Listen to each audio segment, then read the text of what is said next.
Welcome back, Ronin Renegades. I am Lupine Fiasco, this is Daily Fi Gameplay, and today we will be discussing the implications of Iyslander's absence from the classic constructed format. If you're new to the channel, welcome to the Resistance, and welcome everyone to this brave new world without ice. Before I begin, let me say that the deck lists or any videos I reference can be found in the video description below. While you're down there, if you haven't already done so, please consider subscribing to my channel. The best free way to support me and to make sure you see Daily Fi Gameplay in your video feed 5 days a week. If you haven't heard, Iyslander won battle-hardened Wallonia this last weekend, and in doing so, won the last few points she needed to push her over the living legend threshold. It's a hot boy winter, folks. It's been a great month for Fi players. Alex Agriu won the 2023 World Championships with Fi in Barcelona. Daniele Frattarelli gave us some exciting new toys to play with, and Ice has left the classic constructed format. For myself, I started playing Flesh and Blood in January of 2022, a month before the release of Everfest. For as long as I've played the game, Ice has been a part of it, and for almost as long as I've played, Iyslander has been a part of it.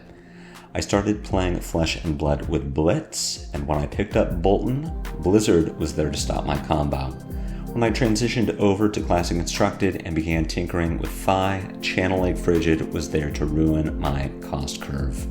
Now, to be clear, I've never had a problem with Ice as a mechanic. Fi and Iyslander players love to bicker like siblings. Your belittle ruined my whole turn. Your Aether Ice Vein cost me my combo. But when it comes down to it, it's a fair matchup that either player can win. Ice has had its problem children, but the shadow of Alexi hangs heavy over us all.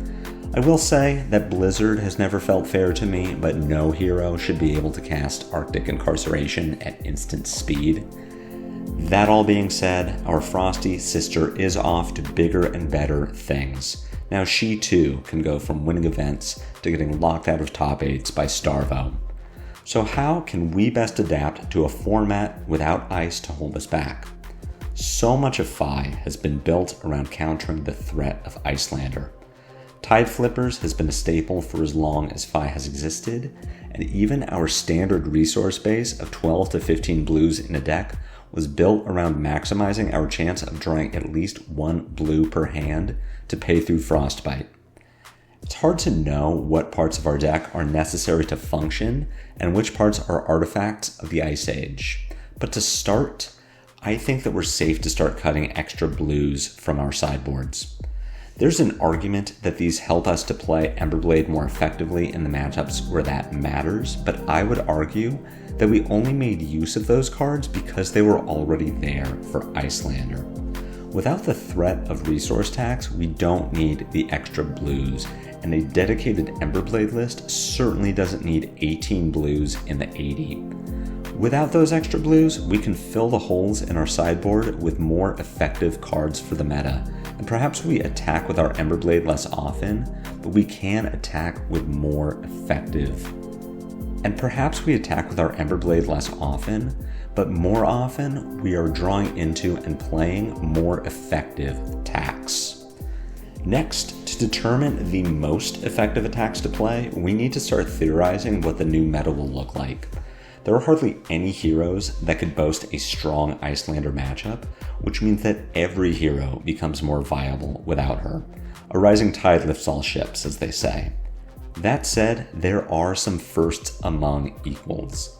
Bolton, and particularly Combo Bolton, has perhaps been the biggest victim of a well-timed Blizzard or Channel Lake Frigid.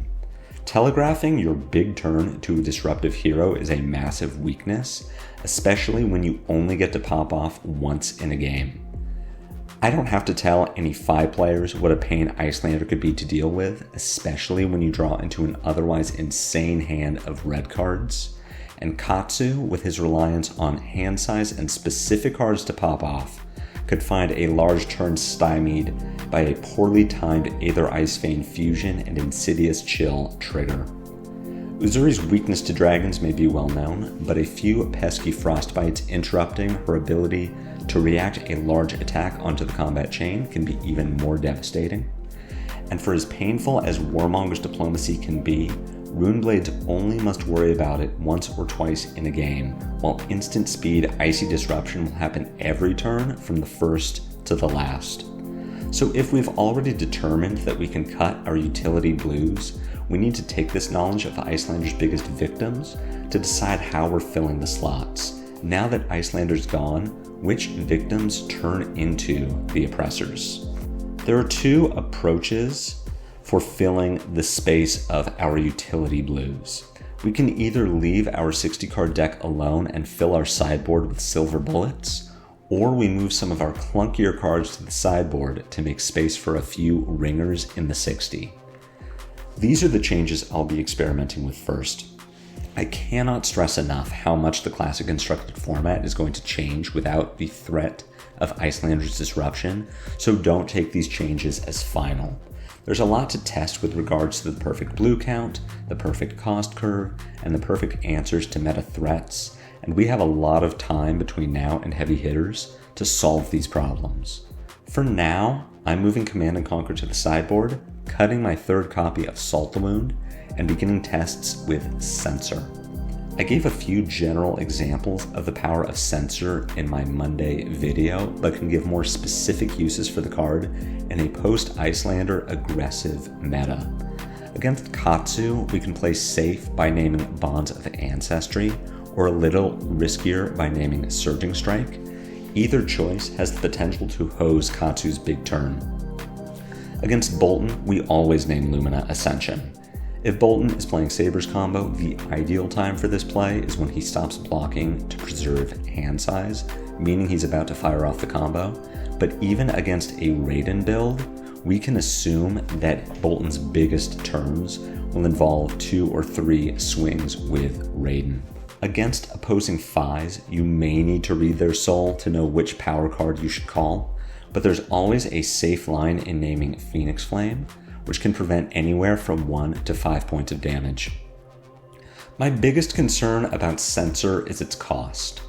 Our list has changed enough since Lexi that supporting all of our 1 costs may be too taxing.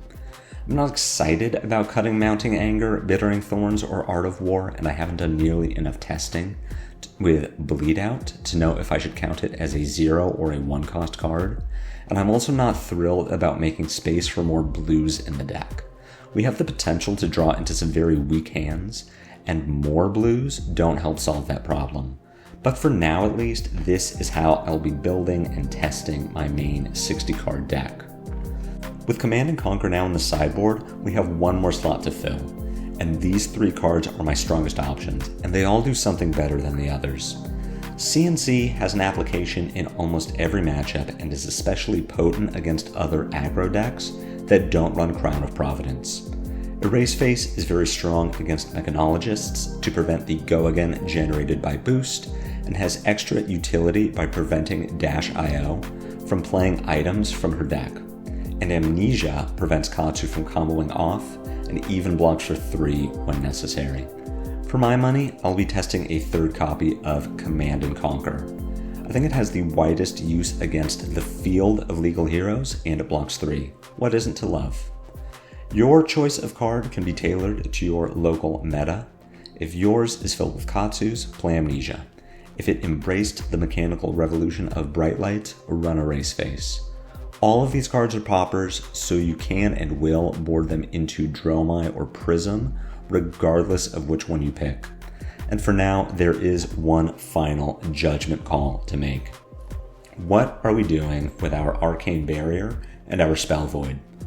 Tide Flippers has exactly 1 application outside of Wizard, and even then, we need to lose the die roll to Vincent to justify playing it. Spellfray Gloves is already a questionable inclusion, as neither top 8 Worlds 5 players included it in their lists. Are 2 pieces of equipment used in exactly 1 matchup worth the 2 sideboard slots they currently occupy? For my part, I think they do. I've been satisfied with my list in recent history and honestly haven't been hurting for not having my silver bullets. Meanwhile, I've been burned by Kanos a few times in high-profile events, and anyone who doesn't fear him is pretty bold for someone standing in blazing Aether range. Tide Flippers and Spellfray Gloves are two cards that I choose to take to a calling, and I don't want to get used to having something else in their slot. If anything, I'm likely to lean into Kano protection and replace Tide Flippers with Spellfray Cloak. If I don't need repeatable arcane protection for Iyslander, I'll give myself a better chance at killing Kano through his combo turn.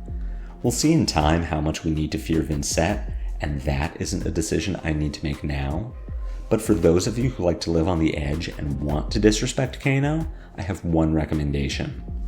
Fi is one of the top decks in the format, and having a leg up in the mirror will serve you well.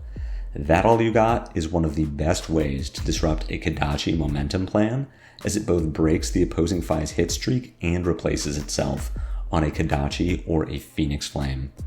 You'll also find applications against an Emberblade pouncing list plan, even if you're only preventing 1 point of damage from blocking a Phoenix Flame.